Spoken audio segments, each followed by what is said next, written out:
დღეს მოვედი მაგდონალდში ხშირად არ დავდივარ ხოლმე, მაგრამ დღეს ის დღეა. ეს იყო ახალი კოლაბორაციის სასმელი, რომელიც დიდად არ მომეწონა, იყო მჟავე და ძალიან ტკბილი ჩემთვის. შემდეგ ეს ახალი ორი соуსი ჰქონდათ, ერთი არის ყველი, მეორე არის ცხარე соуსი, კარტოფილის ფრი, რომელიც იყო გემრიელი.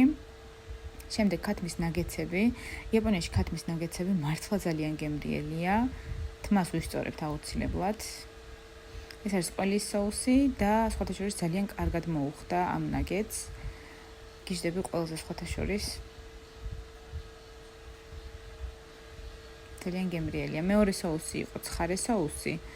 და მე როგორც მეგონა, ისეთი ცხარე არ იყო, უფრო ცხარე იყო, ვიდრე მე მეგონა. მეტყობა ხო რა ცხარია. შემდეგ ეს არის ქათმის, რა ქვია არ ვიცი ამას ქართულად, chicken fry hamburger მე მგონი. და ძალიან გემრიელი იყო, ქათამი იყო ძალიან წვნიანი და რაღაც соуსი ჰქონდა შიგნით ისეთი, რომელიც ძალიან გემრიელი იყო. შემდეგ დავასხი ზემოდან ყველის ეს соуსი, რომელიც აგრეთვე ძალიან მოუხდა, იმიტომ რომ ქათამი იყო ცოტა ცხიმიანი და გემოები გაანეიტრალა თითქოს.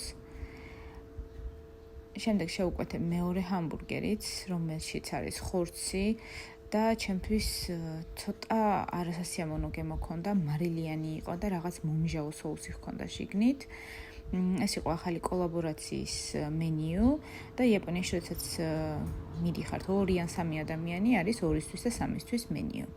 სულ ეს იყო დღევანდელი ვიდეო, მადლობა რომ უყურეთ. კარგად.